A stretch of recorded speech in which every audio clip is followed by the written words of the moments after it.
வாஜ்பாய் அவர் 2004 ஆட்சியை விட்டு போகும்போது 32 ரூபா பெட்ரோல் விலை. எவ்வளவு? 32 ரூபா. இந்த 2004 இருந்து 2014 இவங்க ஆட்சியை விட்டுட்டு போகும்போது பெட்ரோல் விலை 76 ரூபா. இதே பணமா இருந்தா என்ன பண்ணுவோம்? டெபாசிட் பண்ணி வைப்போம். டெபாசிட் பண்ணும்போது அது ரொட்டேஷன்ல போகும். தங்கம் ரொட்டேஷன்ல போகாது. நம்ம அந்நிய செலாவணி கையிருப்பு நமக்கு குறைந்து கொண்டே போகிறது. அதனால நீங்க தங்கத்தின் மேல முதலீடு செய்யாதீங்கன்னு பிரதமர் சொல்றாரு. அதை இந்த அறவேக்காடு ராகுல் காந்தி புரிந்து கொள்ளாமல் தேவையில்லாம ஒரு குழப்பத்தை மக்கள் மத்தியில் உண்டு பண்றாரு. நரேந்திர மோடி அவர்கள் பிரைம் மினிஸ்டரா இருக்கிறதுனால தான் இன்னைக்கு உங்களுக்கு பெட்ரோல் விலை இன்னைக்கு 103 ரூபா நிறுத்திட்டாங்க. இதே காங்கிரஸ் இருந்தாக்க பெட்ரோலே இருந்திருக்காதீங்க, கச்சா எண்ணெய் இருந்திருக்காது. நானும் பெரிய ட்ரெண்டிங் ஆயிடும் அப்படின்ட்டு திரும்பவும் சனாதனத்தை எடுத்துக்கிட்டு வந்துட்டாரு உதயநிதி அவர்கள். அதான் டெல்லி ஒரு அரை வேக்காடு இருக்குதுனால தமிழ்நாட்டுக்கு ஒரு அரை வேக்காடு. அது உதயநிதி தான். அவர் எதிர்க்கட்சி தலைவர் சார். 1000 இருக்கட்டுங்க, சனாதனத்தை எவன் பேசினாலும் அவன் அரமெண்டல் தான், அவன் தத்தி தான். அவன் சனாதனத்தை ஒழிப்பு நீ சட்டசபையில் பேசுற? சட்டசபைக்கு தேர்ந்தெடுக்கிறதுக்கு முன்னாடி எலெக்ஷன் நடந்துச்சு, அங்க பேச வேண்டியதானே? இதை நாங்கள் ஆட்சிக்கு வந்தால் சனாதனத்தை ஒழிப்போம், அங்க பேச வேண்டியதானே? எத்தனை கோவிலுக்கு போன, எத்தனை பட்டை அடிச்சுக்கிட்ட, எத்தனை கொட்டையை மாட்டிக்கிட்ட, அங்க போய் பேசி இருக்கணும்டா. நீ உள்ள சேர்க்க மாட்டான். உதயநிதி சொன்னதுக்கு ஏன் ஜோசப் விஜய் இழுக்கிறீங்க?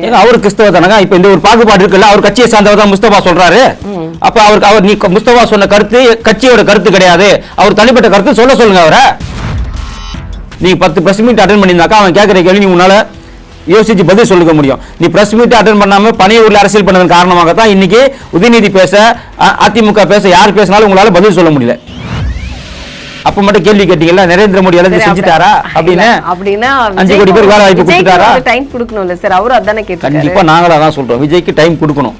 சரிங்களா? ஆனா டைம் கொடுக்க இவங்க விட மாட்டாங்க. இன்னைக்கே கேள்வி கேட்க ஆரம்பிச்சுட்டாரு முதலமைச்சர் மு க ஸ்டாலின். இவரா அந்த முன்னாள் முதலமைச்சர் மு க ஸ்டாலின். ஏங்க 2 ஒண்ணு தாங்க, இன்னைக்கு அவர் தாங்க, அவர் இல்லைன்னா இவர் கிடையாதுங்க.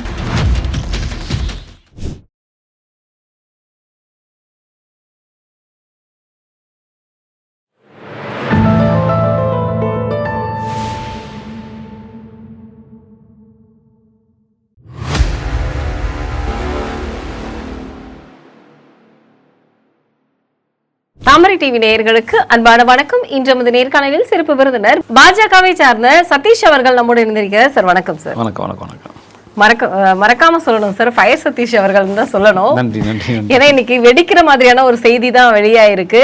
அதுல மக்களை மோடி அவர்கள் ஏமாற்றி விட்டார் அப்படின்னு ராகுல் காந்தி ரொம்ப ரொம்ப கோபத்துல ஒரு விமர்சனத்தை வச்சிருக்கிறாரு. என்ன அப்படின்னா, காலையில எழுந்த உடனே 3 ரூபாய் டீசலுக்கும் பெட்ரோலுக்கும் அதிகமா இருக்கு 4 வருஷம் கழிச்சு. அது இல்லாம இதுல முக்கியமான நாள் என்ன அப்படின்னா, வாகனம் இல்லா தினம். இன்னைக்கு ஆந்திரா முழுக்க சைக்கிள்ல போய் டீசல் பெட்ரோல் விலையை குறைக்கணும், வாகனம் புகைகளை எல்லாம் குறைக்கணும், சைக்கிள்ல போங்க அப்படின்னு சொல்லிட்டு அவர் ஒரு பக்கம் ஊக்குவிக்கிறாரு. இங்க முதல்வர் ஒரு பக்கம் அவர் டிஃபன் கேரியர் எடுத்துட்டு போறாரு. இன்னைக்கு இந்தியாவே வித்தியாசமா இருக்கு பார்க்கறதுக்கு. எப்படி இருக்கு உங்களுக்கு? அதாவது இன்னொரு நெருக்கடியான நிலையை நாம் சந்திக்க கூடாது என்பதற்காக பிரதமர் அவர்கள் எடுக்கப்பட்ட ஒரு நடவடிக்கை தான் இது. அதெல்லாம் 4 வருஷம் கழிச்சு தான் உங்களுக்கு பெட்ரோல் விலையை ஏற்றிருக்கிறாங்க.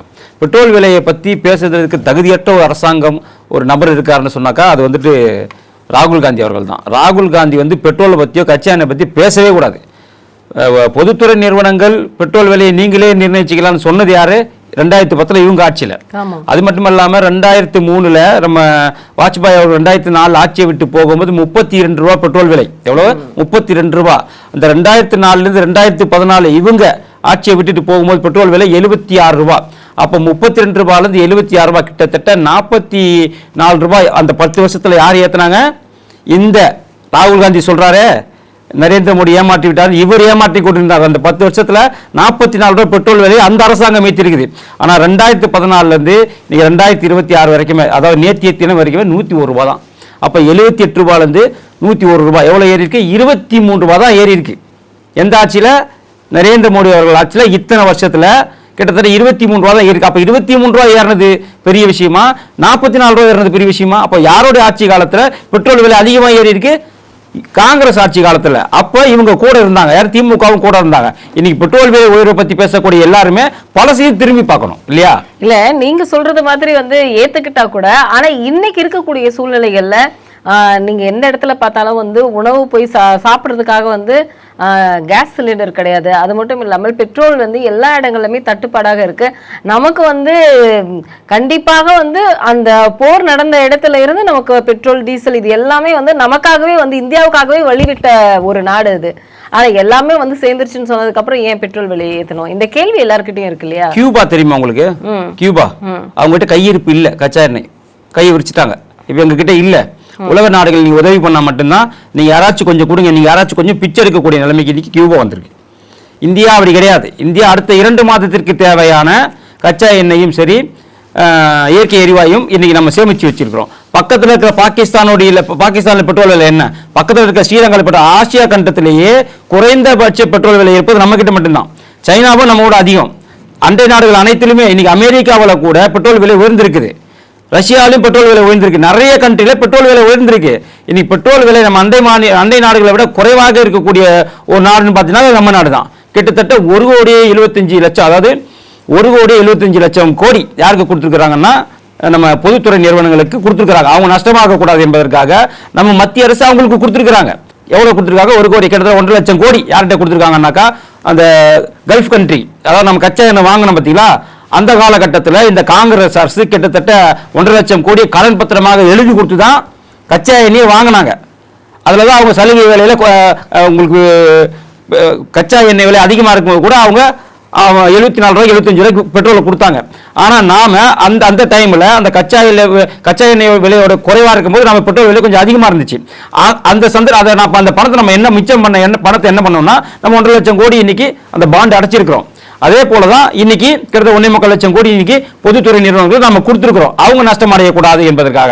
அப்போ தொடர்ந்து அந்த கடனையும் அடைச்சிருக்கிறோம், இவங்க நஷ்டம் அடையக்கூடாதுன்னு கொடுத்துருக்கோம். 4 வருஷம் பெட்ரோல் விலை ஏற்றலை, 4 வருடமாக பெட்ரோல் விலை ஏற்றலை. ஆனால் இனி இந்த பேண்டமிக் பீரியட்ல உங்களுக்கு தெரியும் எவ்வளோ பெரிய பிரச்சனை இன்னைக்கு ஆல்மோஸ்ட் நீரில் சந்திரன். ஏன்னா இப்போ நம்மளோட இந்திய கப்பல் ஒன்று இன்னைக்கு தகர்த்துருக்கிறாங்க. ஆனால் அது வந்துட்டு கால்நடைகள் ஏற்றி வரக்கூடிய கப்பல்னு வச்சுங்க, அதை பண்ணியிருக்கிறாங்க. ஆனால் எல்லா கப்பலுமே அவங்க ஃப்ரீயாக வர்றாங்களான்னு கேட்டால் கிடையாது.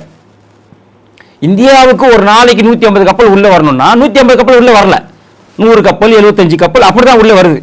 முழுமையாக அந்த கப்பல்கள் விடுவிக்கப்படும் போதுதான் நமக்கான அந்த அத்தியாவசிய தேவைகளை நாம நிறைவேற்றி பண்ணிக்க முடியும். அது வரைக்கும் சில சிக்கனங்களை கடைபிடிக்க வேண்டும் என்று பிரதமர் சொல்றாரு. அதைத்தான் தங்கத்தோட இருப்பையும் நீங்க நிறைய வாங்காதீங்க தங்கத்தை. ஏன் சொல்றாருன்னா தங்கம் என்பது அது வந்து மூவல் ப்ராப்பர்ட்டி கிடையாது, நம்ம உள்ளே வச்சுப்போம். கரெக்டுங்களா? அது என்ன பண்ண முடியும்? இப்போ நீங்க ஒரு சவரன் சங்க நகை வாங்கினா 1,00,000 ரூபாய், அந்த 1,00,000 ரூபாய் என்ன ஆகும்? நீ தங்க நகை வாங்கி வீட்டில் வச்சுப்பீங்க, அந்த 1,00,000 ரூபான்ற பணம் வெளியே போகாது. அதே அந்த 1,00,000 ரூபாய் நீங்க டெபாசிட் பண்ணீங்கன்னா, பேங்க்ல டெபாசிட் பண்ணீங்கன்னா அந்த 1,00,000 ரூபாங்கிறது நிறைய பேருக்கு லோன் போகும், நிறைய நலத்திட்டத்துக்கு பயன்படுத்தலாம். அதனால தான் இப்போ கொஞ்ச நாளைக்கு தங்கம் வாங்குவதை நிறுத்திடுங்க. தங்கம் வாங்குவதை நிறுத்தினாக்கா நம்மளோட அந்நிய செலாவணி போகாது. இப்போ நம்ம தங்கம் வாங்கி கொண்டே இருக்கும்போது நம்மளுடைய அந்நிய செலாவணி வெளியே போகுது. நம்ம பணத்தை கொடுத்தா தங்கத்தை வாங்குறோம், ஆனா அந்த தங்கம் நம்ம என்ன பண்றோம்? வீட்டில் தான் வச்சுக்கிறோம். அதை வச்சு நம்ம என்ன பண்ண முடியும்? நகையை மாட்டி இருக்கிறோமே தவிர வீட்டில் லாக்கர்ல வச்சிருக்கோமே தவிர என்ன பண்ண முடியும் சொல்லுங்க? தேவையான ஒரு 2-3 நகையை மட்டும் பொறுத்து மீதி அந்த தங்கத்தை நம்ம என்ன பண்றோம்? லாக்கர்ல வச்சுக்கிறோம், வீட்டில் பீரோல வச்சுக்கிறோம். இதே பணமா இருந்தால் என்ன பண்ணுவோம்? டெபாசிட் பண்ணி வைப்போம். டெபாசிட் பண்ணும்போது அது ரொட்டேஷன்ல போகும், தங்கம் ரொட்டேஷன்ல போகாது. நம்ம அந்நிய செலாவணி கையிருப்பு நமக்கு குறைந்து கொண்டே போகிறது. அதனால நீங்க தங்கத்தின் மேல முதலீடு செய்யாதீங்கன்னு பிரதமர் சொல்றாரு. அதை இந்த அறவேக்காடு ராகுல் காந்தி புரிந்து கொள்ளாமல் தேவையில்லாம ஒரு குழப்பத்தை மக்கள் மத்தியில் உண்டு பண்றாரு. அவர் எப்போதுமே இப்படிதான், மத்திய அரசு ஒரு நல்ல திட்டத்தை கொண்டு வந்தாலும் நல்ல விஷயத்தை சொன்னாலும் அதை ஏற்றுக்கொள்ளும் மனப்பான்மை அவருக்கு கிடையாது. அறவேக்காடா இருந்தாக்க எப்படி ஏற்றுக்கொள்ள முடியும்? ஏற்றுக்கொள்ள முடியாது தானே. பெட்ரோல் விலையும் அப்படிதான். உன்னோட ஆட்சியில் பெட்ரோல் விலை என்ன? பதில் சொல்லு. இப்ப நாங்க கேட்கறோம், பதில் சொல்லு. 4 வருஷம் பெட்ரோல் விலை ஏத்தலையே, அதுக்கு பதில் சொல்லு. அதுக்கு என்னைக்காச்சும் பாராட்டி இருக்காங்களா இவங்க? 4 வருடமாக இந்த அரசாங்கம் பெட்ரோல் விலை ஏத்தல, இந்த அரசாங்கம் எங்களை விட சிறந்த அரசாங்கம் என்னைக்காச்சும் யாராச்சும் பேசியிருக்காங்களா? அப்ப இன்னைக்கு மட்டும் 4 வருஷம் கழிச்சு 3 ரூபாய் ஏத்தன உடனே இவ்வளவு பேச்சு பேசக்கூடிய ராகுல் காந்தி, உங்களுடைய அந்த 10 வருஷத்துல எவ்வளவு பெட்ரோல் விலை? 44 ரூபாய் ஏத்தனது பெருசா, 23 ரூபாய் ஏத்தனது பெருசா? சிந்திச்சு சொல்லுங்க. எதுவா இருந்தாலும் பெருசுதான் சார். ஆனா இன்னைக்கு மக்கள் பாதிக்கப்படுறாங்க இல்லையா?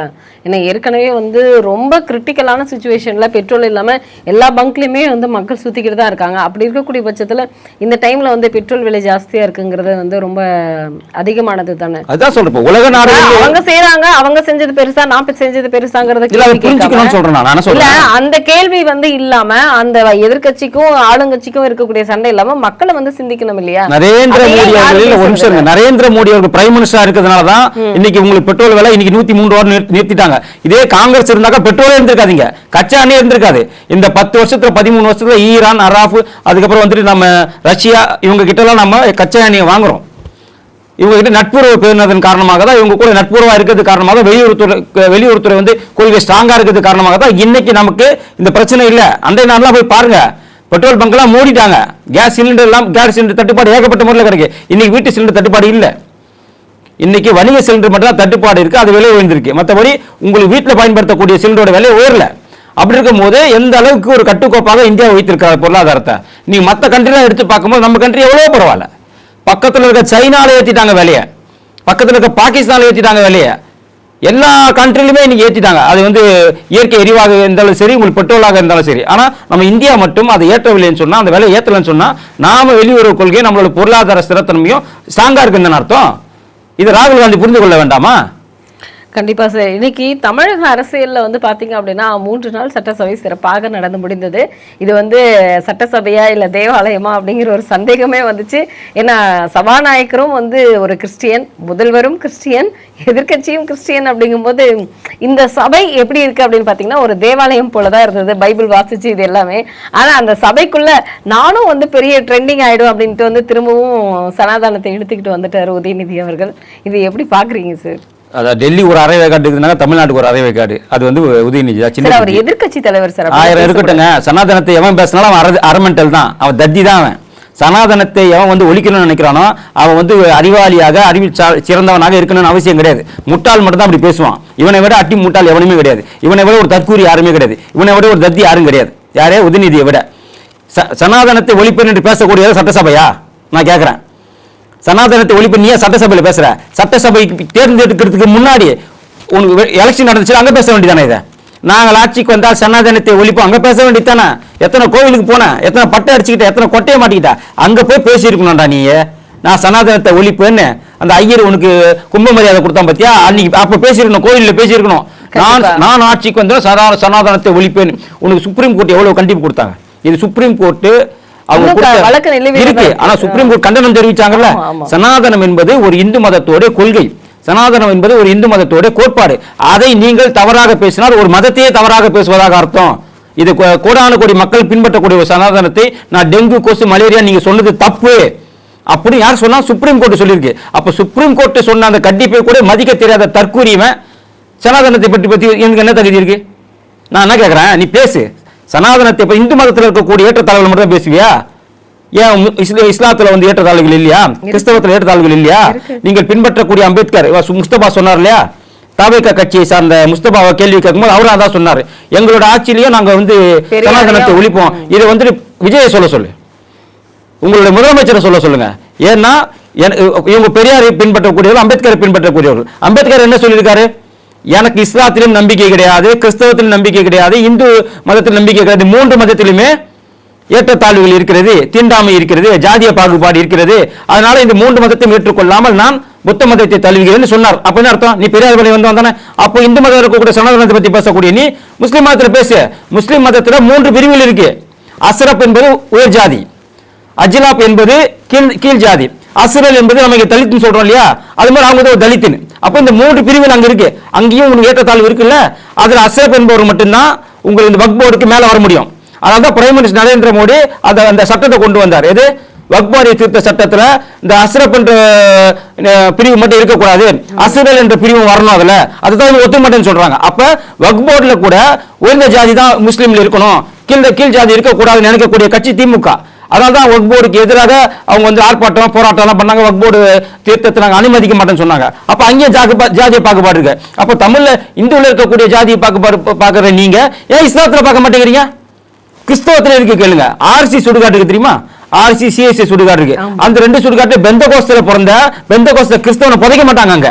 இது என்னைக்கு கிறிஸ்தவன் தானே, முதலமைச்சர் கிறிஸ்டின் தானே, அதை ஒழிச்சிருங்க பார்க்கலாம். ஏன் இவர் சொல்லுவார்ல உதயநிதி, நான் கிறிஸ்தவ வழியை வந்தவன், நான் ஒரு கிறிஸ்தவன், என் மனைவி ஒரு கிறிஸ்தவள், இப்படிலாம் சொன்னார் இல்லையா? அப்ப கிறிஸ்தவ பாகுபாடு இருக்கு. இன்னும் கூட ஆர்சி சுடுகாட்டுல பெந்தகோஸ்தால புதைக்க மாட்டான். உள்ள சேர்க்க மாட்டான். உதயநிதி சொன்னதுக்கு ஏன் ஜோசப் விஜய் இழுக்கிறீங்க? அவரு கிறிஸ்தவ தானங்க. இப்ப இந்த ஒரு பாகுபாடு இருக்குல்ல, அவர் கட்சியை சார்ந்தவர் தான் முஸ்தபா சொல்றாரு. அப்ப அவர் நீ முஸ்தபா சொன்ன கருத்து கட்சியோட கருத்து கிடையாது, அவர் தனிப்பட்ட கருத்து சொல்லுங்க அவரை. இப்ப இந்த 3 மதத்துக்குள்ளேயும் வந்து ஒரு பிரிவினை ஏற்படுத்துவதற்காக தான் இப்படி ஒரு பிரச்சனை ஸ்டார்ட் பண்றாங்களா? பிரிவினை 3 மதத்திலும் இருக்குன்னு சொல்றேன். இவங்க அம்பேத்கர்னு சொல்றாங்க இல்லையா, சட்டசபைக்குள்ள ஒரு பிரிவினை அப்படிங்கிறது தான் இருக்கு. அதான் சொல்றேன், இப்ப சட்டசபையில பிரிவு இப்ப ஸ்டார்ட் ஆயிருக்குல்ல. தேவாலயத்தோட பைபிள் வசனத்தை படிக்க ஆரம்பிச்சிட்டாங்கல்ல, நாளைக்கு குர்ஆனை படிப்பாங்க. ரெண்டுத்தையும் குர்ஆனையும் படிப்பாங்க. ஏன்னா 9 பேர் இருக்காங்க உங்களுக்கு இல்ல, இப்போ சட்டசபையில 9 இஸ்லாமியர்கள் இருக்காங்க. நாளைக்கு குர்ஆனை படிக்கணும். அவன் நீ இப்ப பைபிள் படிச்சல குர்ஆனை படிதானுவான், அதுக்கப்புறம் நீ கீதையை படிக்கணும். இதெல்லாம் நடக்கும். அப்போ உருவாக்குறது யாரு? நான் சனாதனத்தை ஒழிப்பேன், நீங்க பேசாம இருந்தாங்க நாங்க அதை பத்தி பேச போறோம். இப்போ சட்டசபையில நடந்த பைபிளை பத்தி நாங்க பேசுறதுக்கு காரணம் என்ன? நீ அங்க சனாதனத்தை ஒழிப்பேன்னு சொல்லும் போது அப்ப என்னத்துக்கு நான் பைபிளை படிச்சா நான் கேட்கறேன். அனைவராலும் தேர்ந்தெடுக்கப்பட்ட ஒரு சட்டசபையில பைபிளை வந்து முன்கோட் காட்டி பேச வேண்டிய அவசியம் என்ன? திருக்குறளை காட்டி பேசு, வேற எதுனா காட்டி பேசி, நீ அதை மட்டும் பேச வேண்டிய அவசியம் என்ன? அதான் கேட்கறேன். அப்போ நீ ஒரு சபாநாயகர் ஒரு கிறிஸ்டினா இருந்தாக்கா அப்போ ஒரு மதத்தின் சார்பாக நீ போவீங்களா? நான் கேட்கறேன். நான் என்ன கேட்கறேன், சொல்றீங்களா அம்பேத்கரை பின்பற்றக்கூடிய நாங்கள் விஜய் சொல்றாரு, அம்பேத்கரை பின்பற்றக்கூடிய நான் முஸ்தபா சொல்றாரு, அம்பேத்கரை பின்பற்றக்கூடிய நாங்கள்னு ஜவஹர்லால் சொல்றாரு, அம்பேத்கரை பின்பற்றக்கூடிய நாங்கள் தமிழ் மன்சாரி சொல்றாரு, அம்பேத்கரை பின்பற்றக்கூடிய நாங்கள்னு நெல்லை முபாரக் சொல்றாரு. இவங்க எல்லாருமே அம்பேத்கரை பின்பற்றுகிறோம். இஸ்லாமிய இயக்கங்கள் நிறைய பேர் சொல்றாங்க. அதே அம்பேத்கர் சொல்லியிருக்கிறார். பாகிஸ்தான் ஆர் பார்ட்டிஷன் ஆஃப் இந்தியான்னு சொல்ற புத்தகத்துல அம்பேத்கர் என்ன சொல்லியிருக்காருன்னா, இஸ்லாமியர்கள் எப்போதுமே தங்கள் சொந்த நாட்டிற்கு விசுவாசமாக இருக்க மாட்டார்கள், அவங்கள ஏற்றத்தாழ்வு இருக்கு, அங்கு பெண் உரிமை பறிக்கப்படுகிறது, அங்கு வந்து தீண்டாமை இருக்கு அப்படின்னு அந்த புத்தகத்தை வாங்கி படிக்க சொல்லுங்க. இவனுங்கள உதயநிதி முதல்ல படிக்க சொல்லுங்க, சின்ன தத்தி வாங்கி படிக்க சொல்லுங்க, அந்த முஸ்தபா வாங்கி அந்த புத்தகத்தை படிக்க சொல்லுங்க. அந்த புத்தகத்துல அம்பேத்கர் அவர்கள் தெளிவாக குறிப்பிட்டிருக்கிறார். அப்ப அந்த புத்தகத்தை படிச்சு புத்தி வருதா பாப்பா இவங்களுக்கு? ஏன்னா அவர் தெளிவா சொல்லியிருப்பாரு, இஸ்லாத்துல எப்படிப்பட்ட மூட நம்பிக்கை எல்லாம் இருக்குன்னு சொல்லியிருப்பாரு. அப்ப நீங்க அதெல்லாம் கேட்க மாட்டீங்களா? அதெல்லாம் பண்ண மாட்டீங்களா? இன்னும் கூட ஜெருசலேத்துல அவர் சிலுவையில் அரைஞ்சாங்க இல்லையா, ஜெருசலேம், அதுல அந்த கட்டை இன்னும் வித்துட்டு இருக்காங்க. எத்தனை வருஷமா? 2000 வருஷமா அவரை வித்து நிப்பீங்க. அதை இன்னும் கூட போறவன் மூட நம்பிக்கை அந்த கட்டையை வாங்கிட்டு வரான். 2000 வருஷமா அந்த கட்டை இருக்கா? சிலுவையில் இருந்த கட்டை 2000 வருஷமா அங்க இருக்கான்னு கேட்கிறேன். அப்ப அங்க ஏற்றத்தாழ்வு இல்லையா? யூதர்களும் கிறிஸ்தவத்தை தான் போதிக்கிறாங்க, கிறிஸ்தவர்களும் இயேசுவை தான் போதிக்கிறாங்க. அவங்களும் ஏற்றத்தாழ்வு இல்லையா? அவங்களும் அச்சின் சாகலையா? ஏன் இப்போ இஸ்லாத்துல இல்லையா? இஸ்லாத்துல 2 பிரிவு இல்லையா? பார்சி மொழி பேசுறவன் ஈரான்ல இருக்கிறான், அரபு மொழி பேசுறவன் அரேபியால இருக்கிறான். 2 பேரும் அடிச்சிக்கலையா? ஏன் அடிச்சுக்கிறானுங்க? நான் பார்சிடா, நீ யாரு? அரேபியன், நீ வந்து உருது பேசுறவன். ஆனா 2 பேருமே யாரு? இஸ்லாமியன். எதுக்கு அடிச்சுக்கிறீங்க? நான் சன்னி முஸ்லீம்னுவான், அவன் என்ன பண்ணுவான், நான் இது பண்ணுவான், ஷியான்னுவான். அப்ப எதுக்கு அடிச்சுக்கிறீங்க? ஒரே இனம் தான்டா, உங்களுக்கு ஒரே கடவுள் தான்டா, எதுக்கு அடிச்சுக்கிறீங்கன்னு கேட்டாக்கா பிரச்சனை தான். இவரோட தேவதூதர் யாரு? இவரோட தேவதூதர் நபிகள் நாயகம்.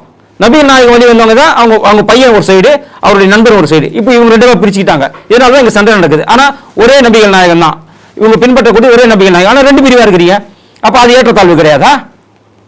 என்ன நினைச்சிருக்கிறீங்க நீங்க? இன்னும் கூட நிறைய மசூதிகள்ல ஒரு பிரிவை சார்ந்தவங்க தொழுக போனாங்க, அவங்க தொழுக போனதுக்கு அப்புறம் கழுவி விடுறான். இன்னும் நிறைய மசூதிகள் நடக்குது. ஒரு பிரிவு அரசியல் பிரிவு எல்லாம் போனாங்கன்னாக்கா அவங்க தொழுகை பண்ணி முடிச்ச உடனே கழுவி விடுறாங்க. அந்த மக்கள் குமிரி இருக்கிறாங்க. அந்த வீடியோ எல்லாம் நிறைய இருக்கு. இல்லன்னு சொல்ல மறுக்க சொல்லுங்க. இதெல்லாம் கேள்றா, இதெல்லாம் சனாதனத்துல வராதா? இந்து மதத்தில் இருக்கக்கூடிய சனாதனத்தை பற்றி தான் பேசுவீங்களா? சனாதனம் என்பது ஒரு வாழ்வியல் முறை. ஒரு மனிதன் எப்படி வாழ வேண்டும், ஒரு மனிதன் எப்படி வாழக்கூடாது, ஒரு எப்படி உங்களுடைய வழி நடத்தப்பட வேண்டும் அப்படின்னு சொல்றாங்க. இப்ப இஸ்லாத்துல நீ 5 வேளை தொழுகணும்னு சொல்லுவான், நீ கிறிஸ்தவத்துல நீ ஞாயிற்றுக்கிழமைனாக்கா நீ சர்ச்சை கம்பல்சரி போகணும்னு சொல்லுவான். ஆனா இந்து மதத்துல நீ வெள்ளிக்கிழமை கோயிலுக்கு போன்றது கிடையாது. நீ கோயிலுக்கு போனா போவாட்டி போ. நீ கோயிலில் வந்தா கோயிலில் தான் சாமி இருக்குன்னு நான் சொல்லல, தூணிலும் இருக்கு துரும்புல இருக்குன்னு சொல்றோம். ஆனா அங்க அவங்களுக்கு கிடையாது. மசூதியில தான் அல்லாஹ் இருப்பார், சர்ச்சில் தான் இயேசு இருப்பார். நாங்க அப்படி சொல்லல. மற்ற மதத்தை குறிப்பிட்டு பேச வேண்டிய அவசியங்கள் கிடையாது, அது தவறு. ஆனா அதை நீங்களும் புரிந்து கொள்ள வேண்டும். முஸ்தபா என்பவர் ஒரு இஸ்லாமியர், அவர் சனாதனத்தை பத்தி பேச வேண்டிய அவசியம் என்ன? நீ யாரா பேசுறதுக்கு? உனக்கு யார் அந்த அதிகாரம் கொடுத்தா? இவருக்கு மட்டும் இல்ல, ஒட்டுமொத்த இஸ்லாமியர் யாரெல்லாம் சனாதனத்தை பத்தி பேசுற கேட்கறேன் நான். உங்களுக்கு யார் அதிகாரம் கொடுத்தா? எங்க மதம் ஏற்றத்தாழ்வை நாங்க பாத்துக்கிறோம், எங்களுக்குள்ள இருக்கிற பிரச்சனை அதை நாங்க சரி பண்ணிப்போம். அண்ணன் தம்பி நடுவுல நீ யாரா? இதுக்கு தமிழக முதல்வர் பதிலே கொடுக்கலையே. கொடுப்பாரு, இதுக்கு மேல தான் கொடுப்பாரு. இப்பதான் 3 நாள் ஆயிருக்கு பதவி ஏத்து. கொடுப்பாரு, கொடுக்காம போயிடுவாரா? கொடுக்காம விட்டுருவாங்களா? கண்டிப்பாக அதுக்கு பதில் கொடுப்பாரு. சனாதனத்திற்கு உதயநிதிக்கு பதிலடி கிடைக்கும். பதிலடி என்ன கிடைக்கும்? உதயநிதி சொன்னது சரிதான் சொல்லுவாரு. அவரும் வந்து திராவிடத்தை பின்பற்றக்கூடியவர் தானே, அவரு பெரியாரை பின்பற்றக்கூடியவர் தானே. அவர் என்ன சனாதனம் என்பது நல்ல விஷயம் நான் சொல்லுவாரு. இல்ல, தேவையானதை எடுத்துக்கொண்டு தேவையில்லாததை வந்து அதான் பாப்போம், பொறுத்திருந்து பாப்போம் அவர் என்ன முடிவு எடுக்கிறார், நம்ம பொறுத்திருந்து பாப்போமே. கண்டிப்பா சார். இன்னொரு விஷயம் என்னன்னா, நீங்க ஏற்கனவே வந்து ஒரு வீடியோ ஒன்று போட்டிருந்தீங்க. 10 ரூபாய் பாட்டிலுக்கு வாங்குறாங்க, வாங்கக்கூடாதுன்னு சொல்லி வாங்குறாங்கன்னு ஒரு வீடியோ போட்டிருந்தீங்க. அது பயங்கரமா வந்து ட்ரெண்டிங் ஆச்சு. ஆனா இன்னைக்கு ஒரு சட்டம் வந்திருக்கு, 2 வாரங்களுக்குள் 717 கடைகளை மூடணும் அப்படின்னு. அது இல்லாம வந்து 10 ரூபாய் வசூல் பண்ண கடைகள் மேல எல்லாம் வந்து வழக்குகள் பதிவு செய்யப்பட்டு இருக்காங்க. இது வந்து நடைமுறைக்கு சாத்தியமாகுமா? ஏன்னா இது சாத்தியமே இல்லை அப்படிங்கிறாங்க. அது இல்லாம நிறைய குடிமகன்கள் எல்லாருமே வந்து எனக்கு வலிப்பு வந்துடும் குடிக்கலனா அப்படின்னு நிறைய வீடியோ வேற போட்டுட்டு இருக்காங்க, அடிச்சு நொறுக்கிட்டு பெரிய பிரச்சனையாவே போயிட்டு இருக்கு. ஆனா இது எப்படியான நடவடிக்கைகள் எடுக்கும் அரசு? இதுதான் ஒரு அண்ணாமலை அவர்கள் சொல்லியிருந்தார். ஒரே கையெழுத்துலலாம் நீ எல்லாத்தையும் மூடிட்டுலாம் போயிட முடியாது. ஏன்னா இன்னைக்கு உளவியல் ரீதியாக தமிழக மக்கள், அதாவது முக்கியமாக இந்த போதைப் பொருள் அடிமையானவங்க உளவியல் ரீதியாக ரொம்ப பாதிக்கப்பட்டிருக்காங்க. நீ ஒரே நாளில் ஓவர் நைட்டு நான் கையெழுத்து போட்டு மூடிடுறேன் அப்படின்னு சொன்னாலாம் அது நடக்காது. அது அப்படிலாம் நடந்துச்சுனாக்கா நிறைய உயிரிழப்புகள் இங்கே ஏற்படும், நிறைய தற்கொலைகள் இங்கே ஏற்படும். அதனால் ஒரே நைட்டெல்லாம் ஒரே கையெழுத்தெல்லாம் மது ஒழிக்க முடியாது, படிப்படியாகத்தான் அதை ஒழிக்க முடியும்னு சொன்னார். இவர் 718 கடையை நான் க்ளோஸ் பண்ணுறேன்னு சொன்னார். 718 கடை நிரந்தரமாக மூடப்படுகிறதா அல்லது அந்த 718 கடை வேறு இடத்துக்கு மாற்றப்படுகிறதா? இல்ல நிரந்தரமாக மூடப்படுகிறது. அதாவது 500 மீட்டர் டிஸ்டன்ஸ்ல இருக்கக்கூடிய கோவில், வழிபாட்டு தலங்கள், பஸ் ஸ்டாண்டு கிட்ட இருக்கிறது எல்லாமே வந்து கண்டிப்பா எடுக்கப்படும் அப்படின்னு சொல்லி. அப்ப அந்த 718 கடையில ஒர்க் பண்ண 3500 பேர் என்ன பண்ண போறீங்க? இல்ல அவங்களுக்கான வேலை வாய்ப்புகளை ஏற்படுத்தி தருவதற்காக இந்த சங்கங்கள் கொடுத்திருக்காங்க, அதையும் பரிசீலிக்கிறதா அரசு சொல்லி இருக்கு இல்லையா? இல்ல இன்னைக்கு அந்த 10 ரூபாய் வாங்க, அந்த 10 ரூபாய் முழுசா வந்து திமுகவுக்கு போச்சான்னு கேட்டா கிடையாது. சரிங்களா? அந்த 10 ரூபாயில ஒரு பங்கு திமுகவுக்கு போச்சு. ஆனா அந்த 10 ரூபாயில தான் அவங்க குறை என்ன சொல்றாங்கன்னாக்கா, அவங்களுடைய சங்கம் என்ன சொல்லுதுன்னா, அந்த 10 ரூபாயில ஒரு சாலருக்கு ஒரு அமௌண்ட் போகுது. ஆனா கொஞ்சம் அமௌண்ட் எங்களுக்கும். அது ஏன்னு கேட்டீங்கன்னா, பாட்டில் இறக்குறாங்க இல்லையா, பாட்டில் பாக்ஸா இறக்கும் போது சில பாட்டில் உடைஞ்சிரும். அந்த உடைஞ்ச பாட்டிலுக்கு நிர்வாகம் பொறுப்பு ஏற்காது, டாஸ்மாக் நிர்வாகம் பொறுப்பு ஏற்காது. அதுக்கு பொறுப்பு அந்த கடை ஊழியர் தான் பொறுப்பு ஏற்கணும். இது மாதிரி எங்களுக்கு டேமேஜ் தான் நடக்குது, சம்பளம் குறைவு. எங்களுக்கு இருக்கக்கூடிய அரசாங்க ஊழியர்கள்லேயே சம்பளம் குறைவான ஆளுங்கன்னு பார்த்தீங்கன்னாக்கா டாஸ்மாக் ஊழியர்களும் உங்களுக்கு ரேஷன் கடை ஊழியர்களும் சம்பளம் குறைவு. எங்களுக்கு சம்பளம் குறைவு, இந்த காரணத்துக்காக இந்த விஷயத்தை நாங்கள் செய்கிறோம் அப்படின்னு. இதுதான் இந்த ஆட்சியில் தான் 10 ரூபாய் எடுத்தாங்க. அதிமுக ஆட்சியில் 5 ரூபாய் எடுத்தாங்க. 5 ரூபாய் இருக்கும்போது பேசும் பொருளாக மாறல, 10 ரூபாய் இருக்கும்போது பேசும் பொருளாக மாறிடுச்சு. இவ்வளோதான் விஷயம். அப்போ இந்த ஆட்சியில் அந்த 10 ரூபாய் எடுக்கும்போது அவங்க சொல்லக்கூடிய காரணம் இது. இதுல திமுகவுக்கு பங்கு போல நம்ம சொல்ல முடியாது. பங்கு போயிருக்கு. 10 ரூபா நீ எடுத்துக்கோ, அதுல எனக்கு சேர வேண்டியது 8 ரூபா எனக்கு கொடுத்துட்டு 2 ரூபா நீ எடுத்துக்கோ. அவன் 8 ரூபா கொடுத்து பழகிட்டான், 2 ரூபா எடுத்து பழகிட்டான்.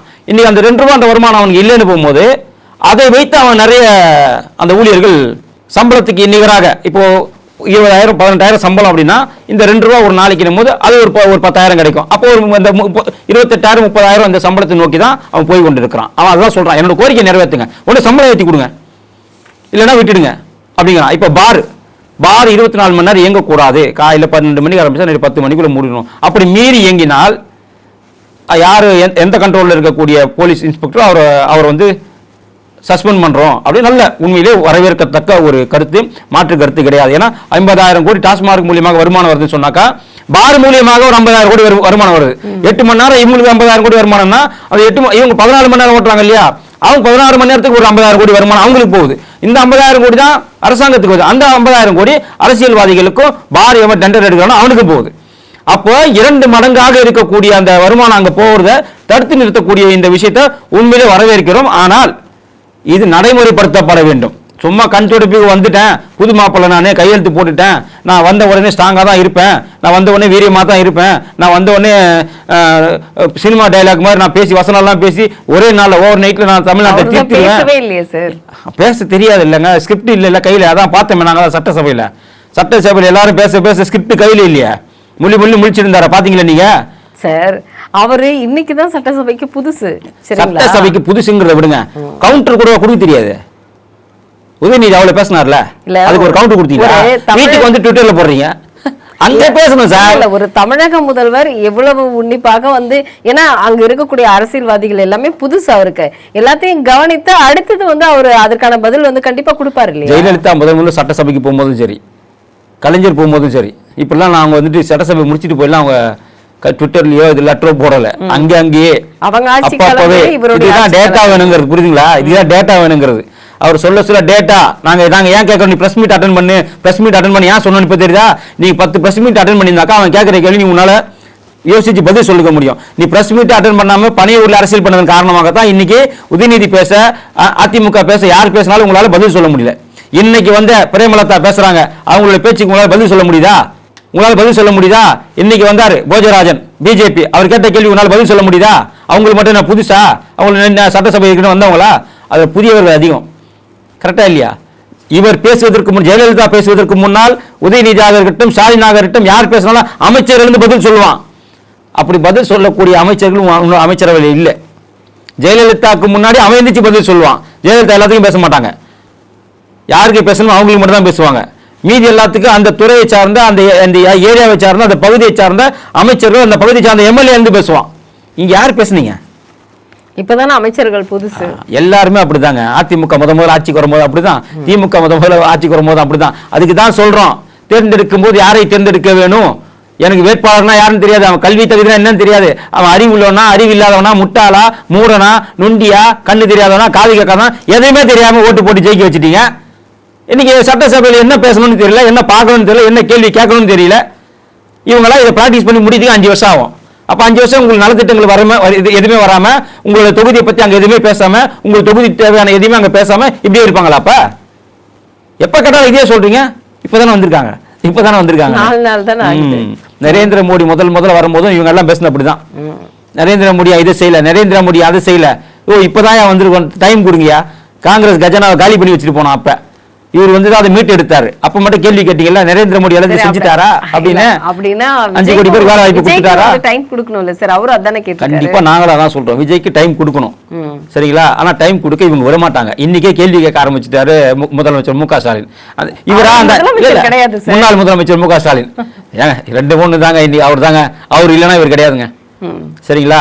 அவர் இப்ப என்ன சொல்றாங்க, விஜய் அவர்களுக்கு நாங்கள் ஆதரவு தெரிவிக்கிறோம், ஆனால் நாங்கள் திமுக கூட்டணியில் தான் இருக்கிறோம், எங்களோட கூட்டணி தலைவர் மு க ஸ்டாலின் தான். அப்ப என்ன அர்த்தம்?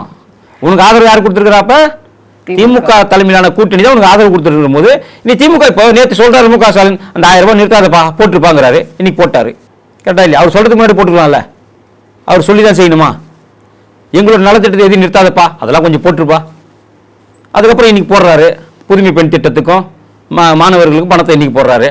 முந்தானத்தி சொன்னாரு, இன்னைக்கு மகளிர் உதவி தொகையை கொடுத்துட்டாரு 1000 ரூபாய். அப்போ அவர் சொல்ல நீங்க செய்யணுமா? நீங்களே அதை யோசிச்சு பண்ண மாட்டீங்களா? அந்த அளவுக்கு புத்திசாலியா ஸ்டாலின் அவர்கள்? புத்திசாலி ஸ்டாலினா இல்ல முட்டாள் வந்துட்டு நம்ம முதல்வரான்னு தெரியல. இதை முதல்வர் பின்பற்றக்கூடாது. இது அவருக்கு மிகப்பெரிய ஒரு பின்னடைவை ஏற்படுத்தும். அவங்க சொல்லிதான் இவங்க செய்யணுங்கிறது கிடையாது. நீங்களாக சிந்தித்து மக்களுக்கு என்ன தேவையோ அதை செய்ய வேண்டும். அப்பொழுதுதான் நாடும் நாட்டு மக்களும் நன்றாக இருப்பார்கள்.